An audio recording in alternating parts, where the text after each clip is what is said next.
Today we are going to see software process models. Okay, so software process models are all about how to develop a software. In the last class, I told you what is a software development process. It is a process for developing the softwares. So during the development of a software, it depends upon what type of requirements user have, whether the requirements are complex or whether the requirements are new or whether the requirements are already existing and we need to update the software. So depending upon these requirements, we decide which software model we have to use. There are so many different types of software process model. So first one which we are going to see today is linear sequential model. It is also called as waterfall model. It is also called as a classic model. So by default, we call it as a waterfall model. So in exam, they may ask you linear sequential or waterfall model. So when this model is asked in the examination, you have to go through this diagram. So I will explain you with the viewpoint of diagram so it becomes easy to understand. So for this, you need to revise the video 1.10, which is about software development. Already I had conducted a Zoom class for that. All right. Okay. So during the software process model, in this model, you can see that this is the first phase. This is the second phase. And there are other phases, third phase, fourth phase, and this is the final phase. So in this type of waterfall model, the activities are completed one by one. It means first the requirements are collected. Okay, first the requirements are collected, then the requirements are defined. Requirements are collected, requirements are defined, requirements are finalized. After finalizing the requirement, then only you go for second phase, that is system and software design. So in system and software design, I already told you that what is the design. Try to remember, when we want to solve some problem, the first thing that we do is writing the algorithm and then conversion of that algorithm to flowchart, and then the flowchart is converted to the program. So when we collect a set of requirements, that requirements is all about what? Nothing but your statement, this problem statement, the problem that has to be solved. Later you go for what? You go for second phase, that is system and software design. After collecting the requirements, we go for design, right? There are different types of designs, right? What are different types of design? Like interface design, abstract designs, architecture design, right? So there are different types of design. So in this, we go for designing. And I told you, like, designing and implementation, that is execution, both are done simultaneously. If we want to design an ATM system, suppose in ATM system there are 4 modules, that is 1, 2, 3 and 4 modules, right? So in this 4 modules, suppose first module is about login, second module is about transactions, third module is about, for example, you can take any changes with the password and all. Fourth module is all about what? Your records, right? So in this way, there are 4 modules. So you can design the first module and simultaneously what you can do, you can go for coding, right? You can design as well as you can go for coding of this module. So in this way, designing and implementation is carried out side by side.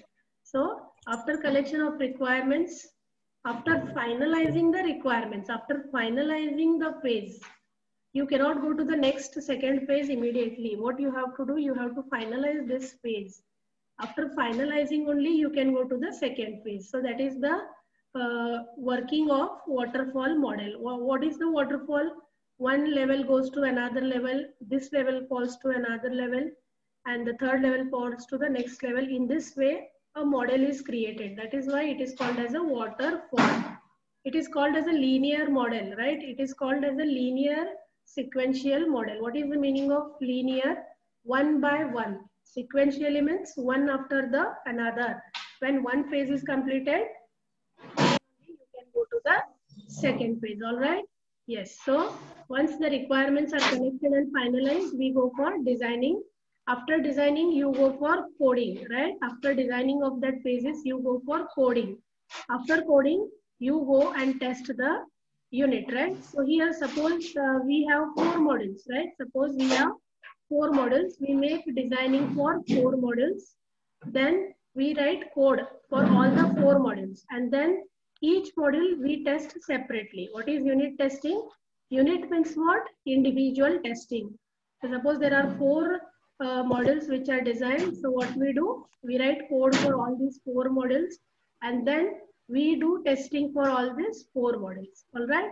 So once when all these 4 models are tested, okay, this phases, if both the phases are completed, then we go for next phase, right? So what is the next phase? It is integration and system testing. So in integration and system testing, what we do?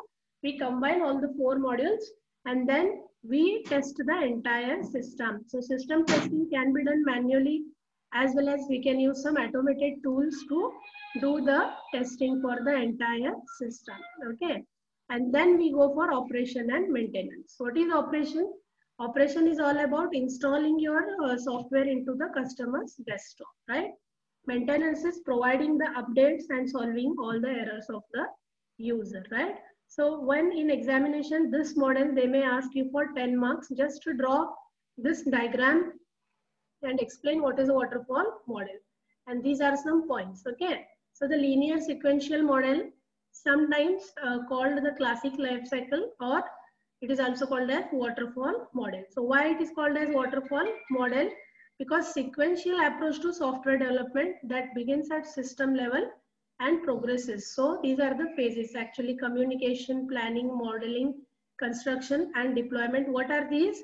These are the phases. So communication and planning is requirement specification. What is modeling? It is system designing. Construction is implementation and testing. Deployment is all about what? Maintenance and your operations, right?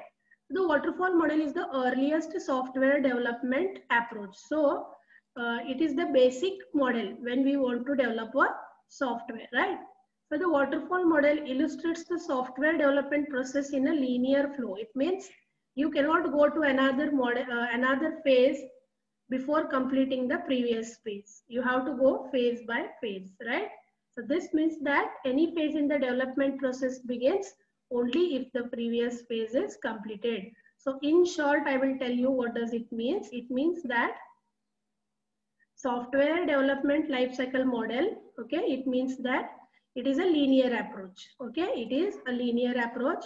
The first phase, second phase, third, fourth, and fifth. You cannot go to the second phase before completion of the first phase. So it is a linear approach. You have to go phase by phase, right? It tells us that you have to go phase by phase. Is it clear how does the waterfall model works? Main motto of this model is that linear working. After completion of BCA first, then only you can go to second sem, third sem, fourth and fifth sem. It is like that. You cannot go to another phases directly. Okay, you have to complete all the phases one by one, right? Any queries are there? Those who have not written their names still in the chat box, please put the attendance, put your register number and your name. It will be considered as your attendance.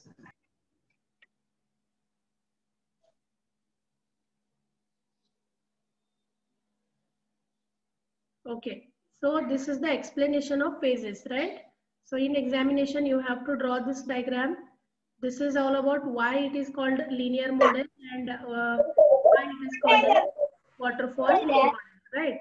And after that, what you have to write is explanation of phases. So here I have given explanation of phases, which I had explained to you, right? Integration testing, deployment, and maintenance. Then why it is called as a waterfall model, or why the name is given as waterfall model.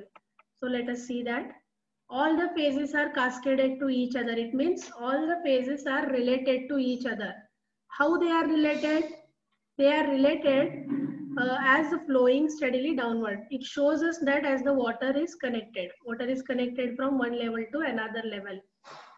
Okay, each of the phases are connected to each other. All these phases are connected to this phase is connected to this, just like the water is falling from one level to another level and forming a connection. The next phase is started only after the defined set goals are achieved for the previous phase. It means after completion of the first phase, then only the second phase will start. After completion of second phase, the third phase will start. After completion of third phase, the fourth phase will start. Are you getting that? So in this way, all the levels are related. Okay. So after completion of one phase, then only you can go to the next phase. So it is called as a waterfall model. In this model, phases do not overlap. All right. So this is the definition, or you can say why it is called as a waterfall model, or when in examination it is asked as what is a waterfall model, you can go for that. See guys, after 10:30 I will not count your attendance. Before half an hour you have to enter the class. After 10:30 I am going to lock the class so that nobody can be admitted. From tomorrow onwards, nobody will be allowed after half an hour, nobody is allowed to enter the classroom. So make sure that you enter the classroom in the timings.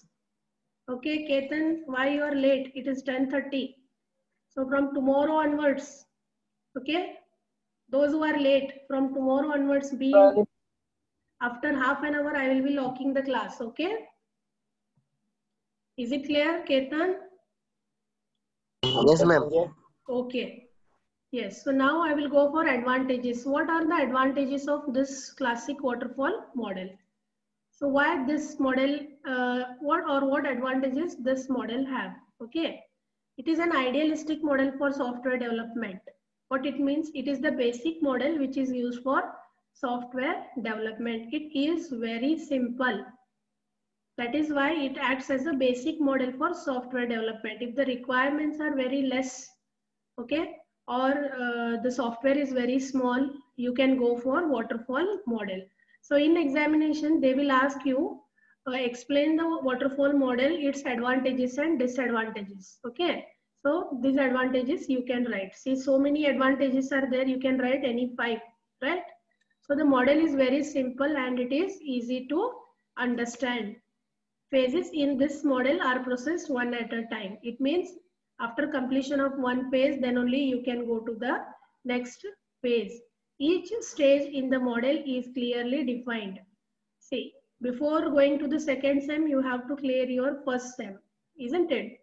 That is why it is said that before going to next phase, see, before completion of, before going to this next phase, what you have to do? You have to complete first phase. Before going to this phase, you have to complete this phase. Okay. Then the model has very clear and well understood milestones. So each of the phase will provide one output. Each phase will provide one output, right? So suppose requirement definition, it will provide output as a set of requirements. Then these set of requirements are given as input. Okay, these set of requirements are given as input to the second phase, that is system and software design. Same way, the output that is generated from system and software design is given as input to implementation and unit testing. So each and every phase, right? Each and every phase, it is going to provide, okay? It is going to provide some input. Each and every phase, it is going to provide some output, which acts as an input to the next phases. All right? So in this way, the working of waterfall model exists. So yes, so that is why it is called as a waterfall model. Okay.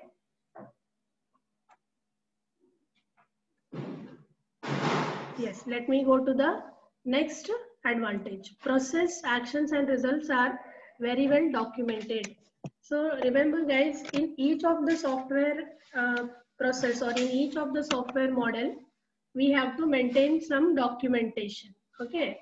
So in that documentation, we will get an idea that how your entire software process was carried out. So documentation maintaining is very, very important when it comes to the software development process. Okay. Then reinforces good habits, define before design and design before code. So what does it mean? It follows the good habits. What are those?